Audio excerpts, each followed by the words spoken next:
I'm not really from this responsible finance group. I know a little bit about what you do, but it's not been my background. I was a fund manager. I was on the board of Hermes, one of the big institutional fund managers, and I advise Aviva, big insurer, currently, and I'm a non-exec at KPMG. But also, I'm at London Business School, and I write books about finance and how it works. So I don't belong to the responsible finance part of the industry.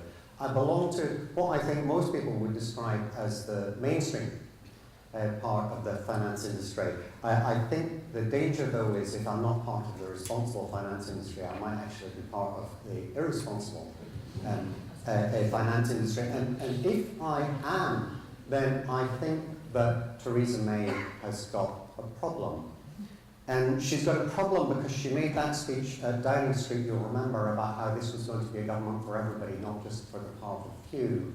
And if she wants that to work, she's got to get the finance industry to work. And so I'd like to talk about that, the purpose of the finance industry and what it should be doing. But there's another thing I want to say, which is that you people in this room are completely core to that argument.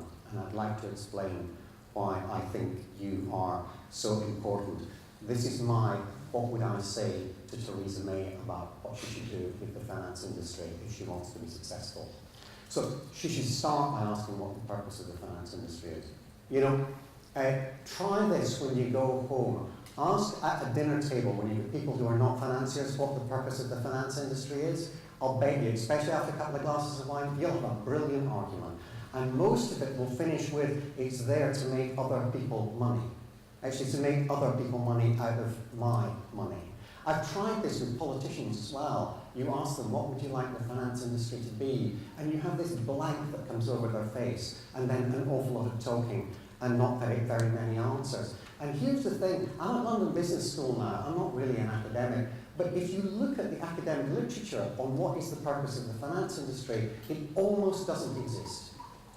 It almost doesn't exist. Nobody is looking at what the purpose of the finance industry was. And yet last night, I saw a group of people who absolutely knew when they were giving out awards, absolutely knew what the purpose of the finance industry was. Out of this definition, just 4 things.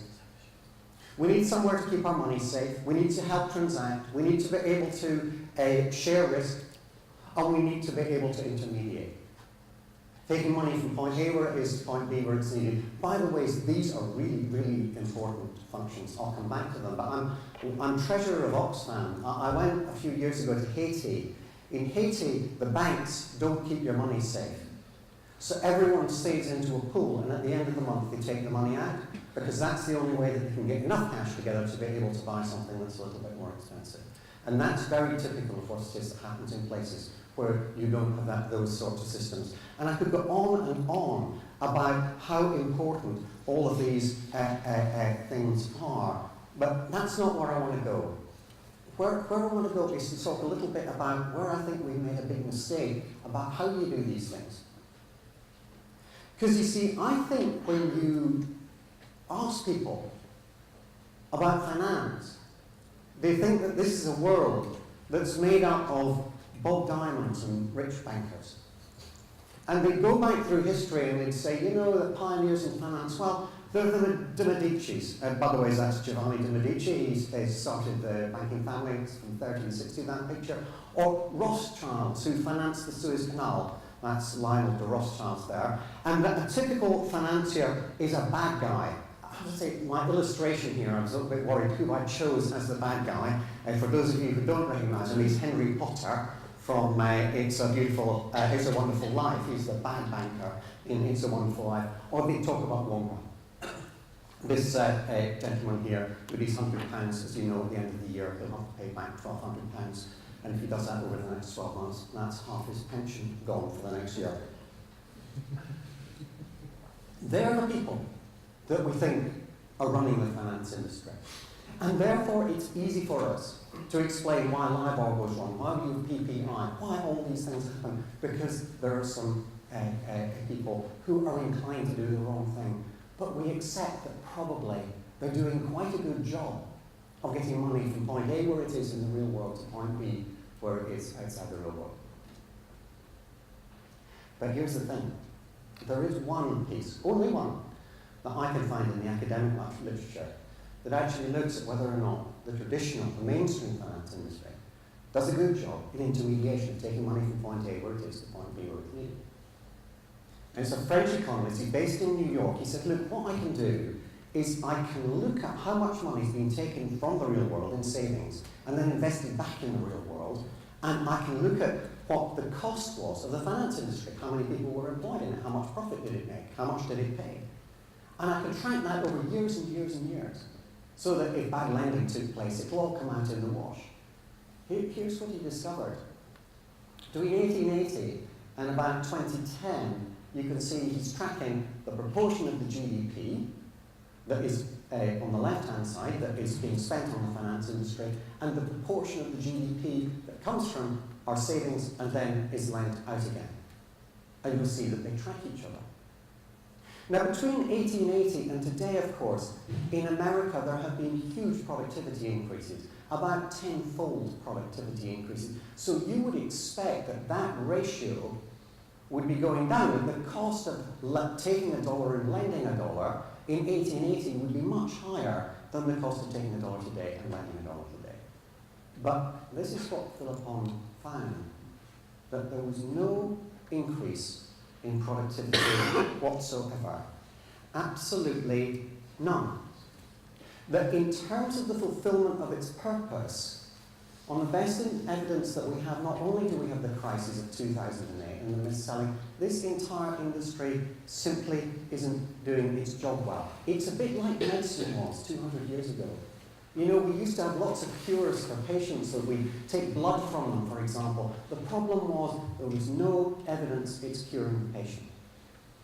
There's no evidence that our finance industry is doing a better job today than it was in 1880. The industry that financed the railroads in America is as efficient as the industry that finances the internet. And that is simply astonishing. And bad news, but you could turn it into a rather more interesting question, which is not why is the industry so bad today, but why was it so good 130 years ago? Who were the people that were managing to get the finance system so that we did have levels of insurance and levels of intermediation taking place successfully in 1880? Actually, it wasn't these guys. The history of the finance industry is more characterized by these guys. The first funded pension, successful funded pension. This is now in the UK close to £2 trillion of savings, huge sums.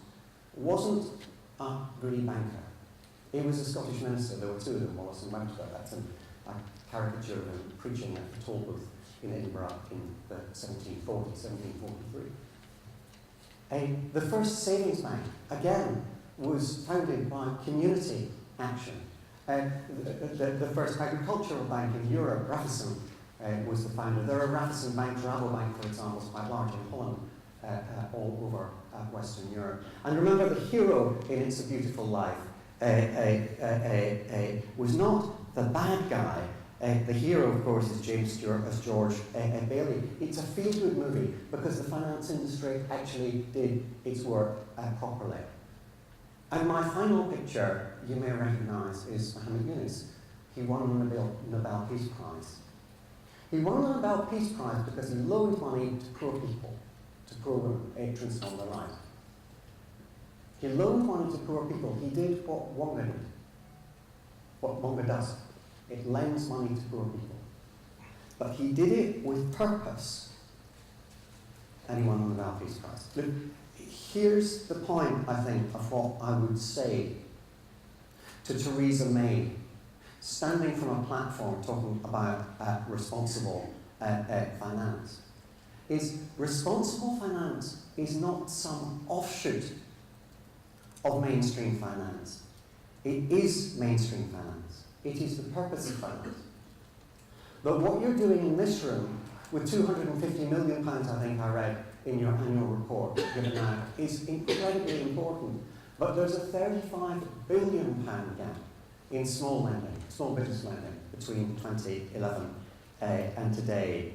And if we are going to succeed in her speech on the steps of Downing Street, and if we're going to have a successful industrial strategy, we not only need to increase what it is that we're doing here in this room from £250 million upwards, we need to make sure that the mainstream, irresponsible finance industry also fulfills its purpose a little better, because it's the inspiration of our forebears who looked an awful lot more like you than they did like Bob Diamond that have given us the finance industry that we have today.